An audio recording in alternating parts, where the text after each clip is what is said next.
अल्लाह अकबर। आओ बात करें तोहफतुर रसूल की, हिंदल वली की, ख्वाजा ख्वाजकान की। वो ख्वाजा कि जिसने सरजमीन हिंद पे आके अकेले 90 लाख लोगों को कलमा पढ़ा के मुसलमान कर। कोई लश्कर साथ नहीं था, तलवारें साथ नहीं थी, सरों पे इमामा था, जिस्म पे जुब्बा था, जबान पे अल्लाह अल्लाह थी, दिल इश्क़ मुस्तफ़ा का समंदर था। जिसके साथ ये चीजें हों वो जमाने को अपना गुलाम बना लेता। दिल में इश्क़ रसूल का समंदर अजमेर में आए। आने के बाद जब अजमेर में आए तो जो लोग अल्लाह अकबर घंटे बजाने वाले थे उन्होंने अजानों को पढ़ना शुरू कर दिया। जिनका दीन से कोई मतलब नहीं था वो नमाजी बन गए। जिन्होंने इस्लाम को कभी सुना जाना नहीं था वो कुरान के हाफिज बन गए। लेकिन मेरे ख्वाजा के आने से पहले, बहुत साल पहले, इसी सरजमीन अजमेर पर एक जवान रहता था।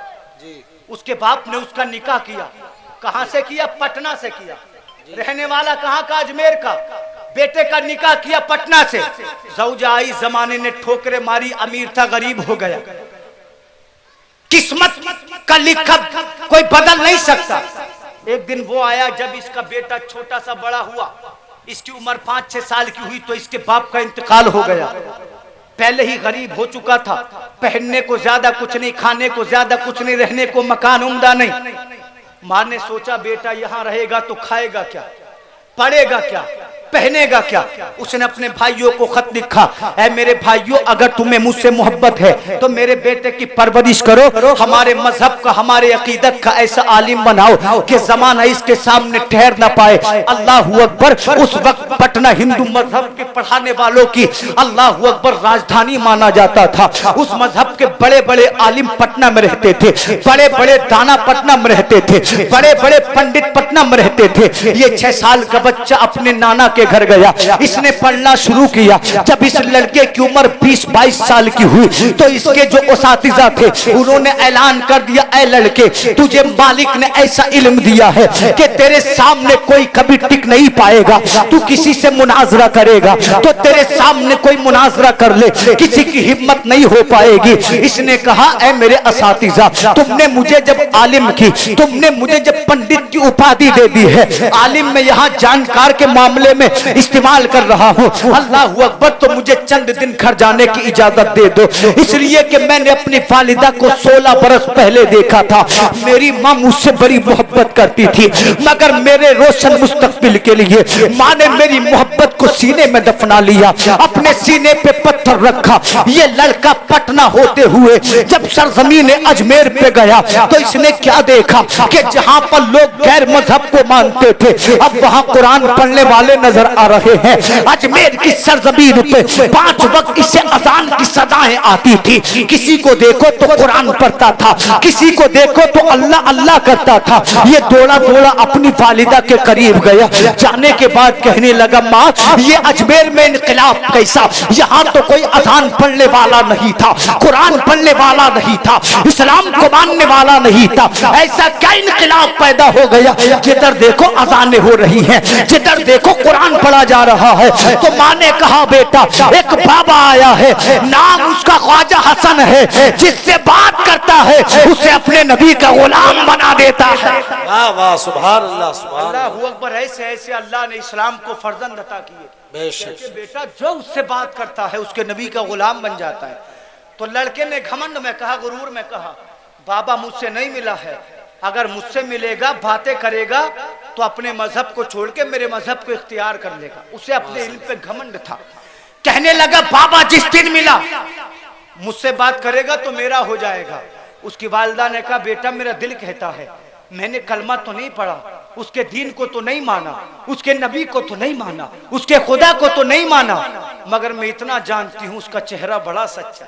वाह सुभान अल्लाह। आदमी वो है अपने तो अपने गैर भी उसकी तारीफ करें। काफिरा है, मुशरिका है, मगर कह रही है चेहरा बड़ा सच्चा है, अमल बड़े अच्छे हैं, अफआल बड़े बेहतर हैं, उसके लड़के ने कहा ठीक है। अब आपको मैं एक बात बताऊं, उस दौर में, जिस दौर में मेरे ख्वाजा अजमेर आए थे, अन्ना सागर जो तालाब है ना, अजमेर के लोगों का अकीदा था जो अन्ना सागर में एक बार नहा लेगा उसके तमाम पाप धुल जाएंगे। जिना किया होगा तो धुल जाएगा, चोरी की होगी तो धुल जाएगा। ये लोग अन्ना सागर में नहाते थे, अपने आप को गुनाहों से पाक समझते थे। ये लड़का बाद नमाजे असर अन्ना सागर में गया, इसने डुबकी को लगाया। जब ये नहाने के बाद अलग रास्ते से अपने घर को आ रहा था तो इसकी निगाह एक खेमे पे पड़ी। जब इसने खेमे के करीब जाकर देखा तो कोई रोने वाला खेमे में रो रहा है। उसके दर्द का आलम यह है, जब उसने रोने वाले के दर्द को महसूस किया तो इस लड़के की आंखों में आंसू आ गए, इसका दिल थर्रा गया, इसका दिल दहल उठा। इसने किसी से कुछ नहीं पूछा, ये अपनी माँ के पास आया और कहने लगा, ऐ माँ, फला खेमे में मैंने किसी का रोना सुना है, उसके रोने के दर्द का आलम यह है, मैंने उसको देखा तो नहीं, उसके रोने की शिद्दत का आलम यह है कि उसकी आंखों में आंसू रवा है। ऐ माँ, वो कौन है? तो माँ ने कहा था, बेटा मुझे मालूम नहीं। ये लड़का दूसरे दिन गया, फिर उस खेमे में किसी को रोते हुए पाया। 10 दिन गुजर गए, 20 दिन गुजर गए, 30 दिन गुजर गए, 40 दिन का अरसा गुजर गया। 41वें दिन अल्लाह अकबर, ये उस दरवाजे पे खड़ा रहा। एक मुसलमान का गुजर हुआ, उसने पूछा, ओ जाने वाले, ये तो बता, ये खेमे में बैठ कर रात कौन रोता रहता है? इसके रोने के दर्द का आलम ये है, जब ये रोता है ना तो मुझे रोना आ जाता है, मेरा दिल जल जाता है, मेरा दिल दहल जाता है, पता तो सही ये कौन है? तो जाने वाले मुसलमान ने कहा था, तू नहीं जानता, ये तोहफतुर रसूल है, ये हिंदल वली है, मेरे नबी ने इसे मुइनुद्दीन का खिताब दिया है, इसकी माँ ने इसका नाम हसन रखा है और ये अजमेर की शान है, हिंदुस्तान का बादशाह ख्वाजा हसन अजमेरी है। तो उसने कहा था, वो जाने वाले, ये तो बता, ये रोता क्यों है? क्या इसके बेटे का इंतकाल हो गया? कहने लगा, नहीं, इसके अजीज भी सलामत हैं। का बीमार है? मुसलमान बोला, नहीं, अल्लाह ने इनको सेहत अता की है। तो कहा, रोता क्यों है? कहने लगा, पूछना है तो मुझसे न पूछ, खेमे में चला जा, मेरे ख्वाजा से पूछ। दीवाने की नजरों को जहां देख रहा है, दीवाना खुदा जाने कहां देख रहा है। वो तो लोह को देख लें, वो तो अर्श को देख लें, अल्लाह के जलवों को देख लें। कहा, पूछ रहा है तो ख्वाजा से पूछ। अंदर गया, चेहरे को देखा, कहने लगा, जिसका चेहरा इतना हंसी है उसका मजहब कितना अच्छा होगा, जिस मजहब का मुबल्लिग बन के आया है वो मजहब कितना प्यारा होगा। अल्लाह अकबर, मेरे ख्वाजा रो रहे हैं। इसने हाथों को जोड़कर अर्ज किया था, ऐ बुजुर्ग, मैंने तुम्हारा बड़ा नाम सुना है, मैं तो सोचता था आपसे मुनाजरा करूंगा, मगर तुम्हारा चेहरा बोलता है तू बड़ा सच्चा है, तू बड़ा प्यारा है। अब इल्म की जरूरत नहीं है, अब सवालों की जरूरत नहीं है, मगर ये तो बता दे क्यों रो रहा है? तेरा कोई अजीज इंतकाल नहीं किया है, घर में कोई बीमार नहीं है? तो मेरे ख्वाजा ने कहा था, ऐ नौजवान, आज से बरसों पहले मैंने अपने पीर हजरत ख्वाजा उस्मान हारूनी से जुदा हो गया था। रोजाना बाद नमाज असर जब मुझे मेरे पीर की याद आती है तो मेरी आंखों में आंसू आ जाते हैं। 5000 देखकर पीरी मुरीदी का रिश्ता समझने वालों, पैसा देने का नाम पीरी मुरीदी नहीं, बल्कि अपना दिल पीर के नाम कर दे का नाम पीरी मुरीदी है। मुर्शद वो है जो पीर के बिगड़े कामों को बनाता है, मुर्शद वो है जो मैदान महशर में अपने मुरीद को जन्नती बना देगा। अल्लाह की कसम, उसने कहा, कोई कैसे किसी की मोहब्बत में इतना रो सकता है? मेरे ख्वाजा ने फरमाया, क्या तू भी रोना चाहता है? अर्ज किया, हजरत रोना चाहता हूँ। तो आपने फरमाया, सबसे पहले मेरे रसूल का कलमा पढ़ के मुसलमान हो जा। ख्वाजा ने पैसे नहीं मांगे, रुपया नहीं मांगा, मकान नहीं मांगा, बल्कि आपने फरमाया, इधर तू कलमा पढ़ेगा, उधर तुझे रोने का सलीका मिल जाएगा। अल्लाह अकबर। आपने फरमाया, पहले कलमा पढ़। नौजवान ने कलमा पढ़ा। आपने फरमाया, दूसरी शर्त यह है कि मेरे हाथ पे हाथ रख के मेरा मुरीद बन जाए। कहने लगा, हुजूर मुरीद तो बन जाऊंगा, शर्त यह है मुसलमान हो गया हूँ, आप मुझे अपने कुरान सिखाएंगे, अपने दीन की, जो आप दीन के मुबल्लिग बन के आए उसकी तालीम देंगे। आपने फरमाया ठीक है। ये नौजवान घर गया, जाने के बाद अपनी वालिदा से कहा, माँ मैं मुसलमान बन चुका हूँ, मुझे ख्वाजा की बारगाह में जाकर पढ़ना है। ये नौजवान पढ़ने लगा। आप तसव्वुर तो करें, जिस ख्वाजा के रोजे को देखने हमारी आंखें तरसती हैं, उसी ख्वाजा के साथ बैठ के दस्तरखान पे खाना खाता था, उन्हीं के साथ बैठ के नाश्ता करता था, उन्हीं की दरसगाह में पढ़ता था, उनके जलवों को देखता था। अल्लाह अकबर पढ़ता रहा। 6 महीने गुजर गए। एक दिन कहने लगा, हजरत मैंने कुरान को पढ़ लिया है, नमाजों को सीख लिया है, इस्लाम को जान लिया है, आप मुझे इजाजत दे दे, मुझे माँ की याद आ रही है। बस इख्तिताम की जानिब मेरा बयान है, मुझे अपनी माँ की याद आ रही है, हुजूर आप इजाजत दे देंगे, अपनी माँ को देख लूंगा, दिल को सुकून मिल जाएगा। मेरे ख्वाजा ने फरमाया, कितने दिन के लिए जाना चाहते हो? अर्ज किया, हुजूर 3 दिन की तातील लिख दी जाए, 3 दिन मुझे दे दिए जाए। ख्वाजा अजमेरी ने मुस्कुरा कर कहा, चला जा, तुझे इजाजत है। ये अपने घर गया, दिल में तसव्वुर है, जाऊंगा तो वालिदा की खिदमत करूंगा, क्योंकि इस्लाम कहता है अगरचे तुम्हारी वालिदा काफिर हो मगर तुम्हें उसकी खिदमत करना तुम पे फिर भी वाजिब है। ये अपने घर गया। जब माँ ने नूरे नजर को 6 महीने के बाद देखा, जब माँ ने लखते जिगर को 6 महीने के बाद देखा, पहले गया था तो चेहरा बेनूर था, पलट के आया है तो सुन्नते रसूल के मुताबिक चेहरा डाली के नूर से मुनव्वर है। अल्लाह अकबर। माँ ने बेटे का हाथ खोल के इस्तेकबाल किया, माँ ने घर को सजाया, तरह तरह के खाने बनाए, अपने लाल को ये खिलाऊंगी, अपने दूल्हा को ये खिलाऊंगी, अपने बेटे को ये खिलाऊंगी। माँ ने इंतजाम किया। बाद नमाज़े मगरिब इसका बेटा दस्तरखान पे बैठा, बेटे ने लुकमा तोड़ा, तोड़ने के बाद तरकारी में भिगोया, अपने लबों की जानिब लेके चला था कि मेरे ख्वाजा अजमेरी की याद आ गई, अपने पीर का दस्तरखान याद आ गया। खाना चाहता था मगर दिल ने गवारा ना किया, टुकड़े को वही रखा। अल्लाह अकबर। अपनी छत पे चला गया। माँ पूछती है, बेटे तबीयत खराब है? कहता है नहीं माँ। माँ ने कहा, बेटे कोई परेशानी है? अर्ज करता है नहीं माँ। तो माँ ने कहा, बेटा खाता क्यों नहीं है? 6 महीने में आया था, मैंने दिल से तेरे लिए ग़िज़ाएं तैयार की थी, क्या अपनी माँ से दुखी है? कहने लगा नहीं माँ। तो माँ कहती है, बेटा फिर बात क्या है? बेटे ने कुछ नहीं कहा। रात गुजरती जा रही है, बेटे की हिचकियां बनती जा रही है, रात गुजरती जा रही है, आंखों से आंसू जारी हो रहे हैं। जब रात का तीसरा पहर आया, ये लड़का चीखों के साथ रोने लगा, यूं रोता था जैसे कोई छोटा सा बच्चा माँ से बिछड़ कर रोता हो। माँ ने कहा, बेटे परेशानी क्या है बता तो सही। तो इस लड़के ने रोते हुए कहा था, ऐ वालिदा मुझे अपने पीर ख्वाजा अजमेरी की याद आ रही है। माँ या तो मेरी छुट्टियों को रद्द करा दे वरना तेरे बेटे का इंतकाल हो जाएगा। माँ ने कहा था, बेटा परेशान मत हो, ख्वाजा के दर पे जाना बूढ़ी का काम है, तेरी छुट्टियों को माफ करना ख्वाजा अजमेरी का काम है। अल्लाह अकबर। इसको कहते मुरीद।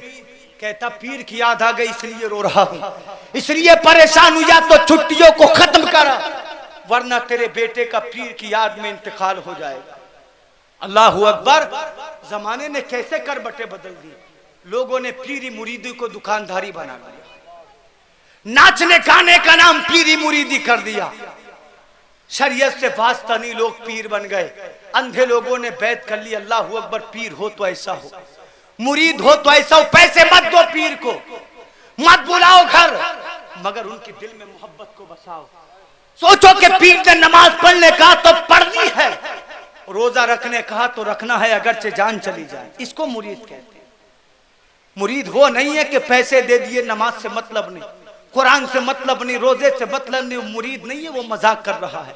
कहने लगा, माँ छुट्टियों को माफ करवा दे। अल्लाह अकबर। सूरत तुलू हुआ। ये बूढ़ी मेरे ख्वाजा के दर की जानिब चली। जब खैमे में गई तो मेरे ख्वाजा ने अल्लाह अकबर अपने साथियों को मुताल्लिमीन को सबक पढ़ा रहे थे। आपने बूढ़ी को देखा तो इस्तिकबाल के लिए खड़े हो गए। आपने फरमाया, ए बूढ़ी माँ, आने की जरूरत क्या थी, मुझे बुला लिया होता, मैं चला आता। अल्लाह अकबर। ये औरत कहती है, ऐ ख्वाजा, जिसका किरदार ऐसा हो उसके नबी का मजहब कैसा होगा। पहले बात बताऊंगी बाद में, पहले ये करके मुझ बूढ़ी को कलमा पढ़ाकर मुसलमान बना ले। अल्लाह अकबर। मेरे ख्वाजा एक काफिरा के इस्तिकबाल में खड़े हो गए, इसलिए कि मुरीद की माँ थी। आज बेटा माँ को गाली दे रहा है, ऐ मुसलमान, शर्म नहीं आती? इस माँ ने तुझे जना है, इस माँ ने चलना सिखाया है, इस माँ ने जमाने से लड़ना सिखाया है।